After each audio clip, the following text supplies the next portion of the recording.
Alright, good evening everybody. This is once again Dr. Foy. Alright, we're here this evening. I want to just drop this real quick insert that I would like to share with you guys upon the topic of 10 emotional needs in relationship with people. If we're going to be a people that get along, if we're going to be a people that get married in relationship with each other, we need to attend to the 10 emotional needs that each person have a right to. All right, and as a subtopic, I call this, scratch my back and I'll scratch yours. All right, which means there's reciprocity there, that we're not the only ones that's always doing the work. But when relationships, both parties should be actively engaged in doing the work to make themselves better.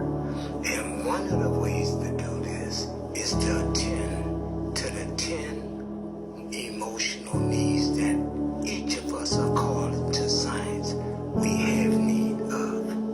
The first one, I have them set in alphabetical order. So the first one is called acceptance.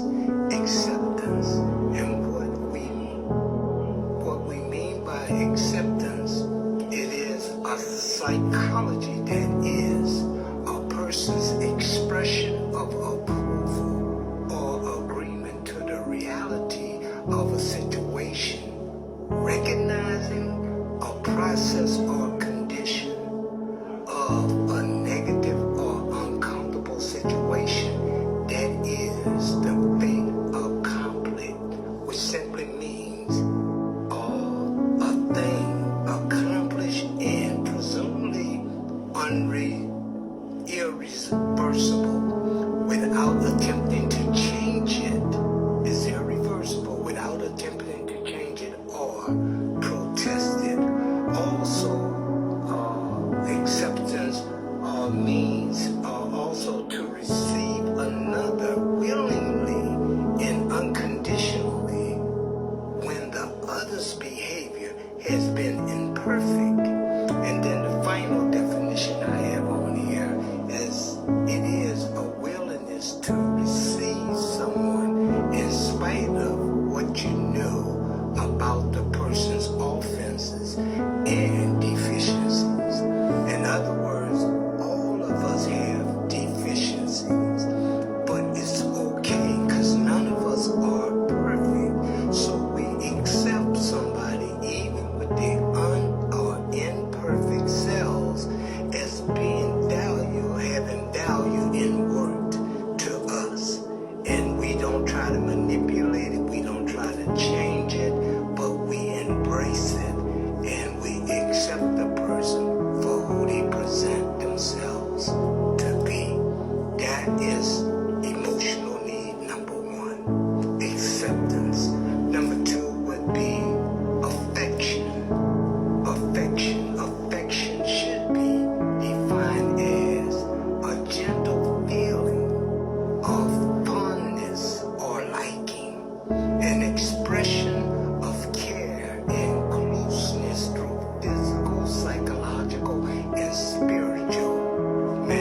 not only improve their lives, but yours as well. You will feel more fulfilled because you have done something to make someone else's life better. It will change your mindset, your mood, and daily outlooks when you focus on positive things rather than the negative. All right? And generally, when you appreciate somebody, you just want them to know that what they've done satisfied you and it fulfilled you, and there's nothing wrong with letting a person know they made you feel better about yourself. All right? And so another E we got, the fourth one is approval. Approval, I call it approval, but I got kind of like call it a blessing also. So it's approval or a blessing. It's like sometimes we have God's approval, but sometimes we also have His blessing, which is also His approval. So approval can be defined as the act of building up or affirming another, to have a favorable opinion or feeling about someone. Also, it is affirming both another's person and their importance in a relationship to God. Favor and protection is implied with approval. It is a favor or gift bestowed by God Himself, thus invoking His favor upon that person. It means to be in sync or in tune with the will of God. When the last time you've been in sync or in the will of God while doing something? Let me just drop this in your spirit. Man, it's one of the most beautiful things that can happen inside of Christianity when you know that you're in sync with the will of God already, what He has demanded or recommend in our lives. It is so wonderful to find yourself in the midst of God's will simply because without knowing or knowing, God has given you His approval or blessing. All right, I like that. I really do. All right, and the last A is attention. Attention. So what is attention? Well, here we go. It is the act of conveying appropriate interest, concern, and care in taking thought of another. Hopefully, this is your significant other, numero uno. All right? It also means to enter another's world. I like that concept that sometimes you need to leave your world and sit down with somebody in their world. Or there might be some things that you may not like doing, but you may find yourself doing it because you love the other and you pay attention so that you can do some of the things that they like, even promote it yourself without the person even knowing you're going there. But because of the fact you've been paying attention to that other, you're willing to enter their world. It is also a mental focus, notice, interest, or importance of the other, the act or state of attending to another. Thus, if you give someone or something your attention, you look at it, listen to it, or think about it carefully. Why?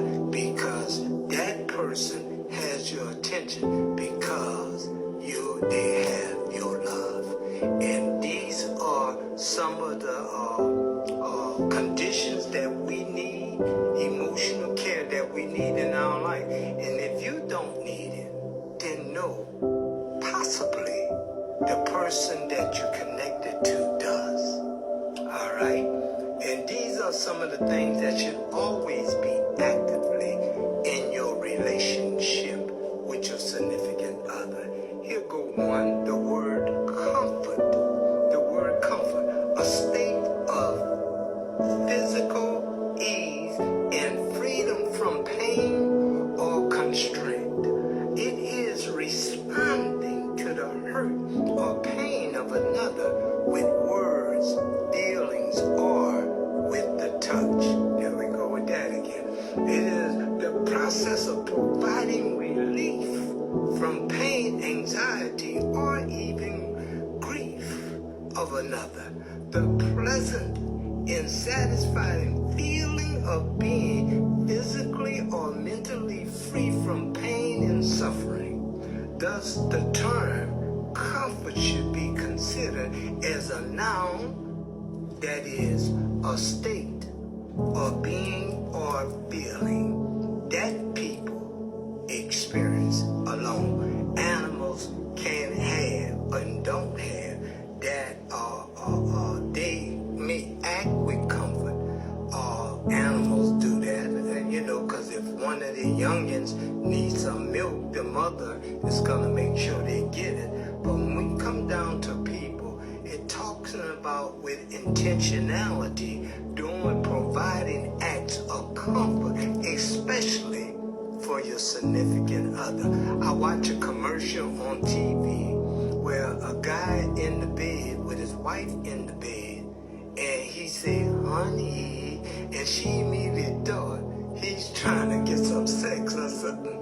But when she turned over and said, really, he showed some medicine to help her get better. He was not thinking about that, but the way he said it, she thought this is what it meant. But what he was trying to do is provide comfort for his wife in the commercial. All right, and that's what we as people, when we're in relationships, that's what we should be, is nurturer, providing comfort for one another. Amen? All right, here we go. Another word is encouragement. The act of giving, this is what encouragement is defined as, the act of giving someone support, confidence, or hope, urging or promoting another to persist in the preservation and moving forward in goals and skills and things that they enjoy doing, to influence, inspire, encourage, or just simply stimulate another. The Greek word for encouragement means to give comfort to someone, but it also involves exhortation, urging that someone, strengthening that person, and even appealing to them to do the thing that they do well. All right? And that's what we mean by encouragement. Sometimes people don't feel like they got the talent or the gift, and sometimes they just need somebody just to give them a little shove and watch them show up and show out. All right, another word we got is respect. Big deal, respect. If you don't believe me, why don't you ask Aretha Franklin? All right? Respect, a feeling of deep admiration for someone or something is solicited by their abilities, qualities, achievements, these high values, or regard of another, to treat as important, or give honor to. You got to give honor to whom honor due, as the Bible talk about. Well, with respect is treating someone by showing regard for their ability and their worth. It is ability of value, their ability to value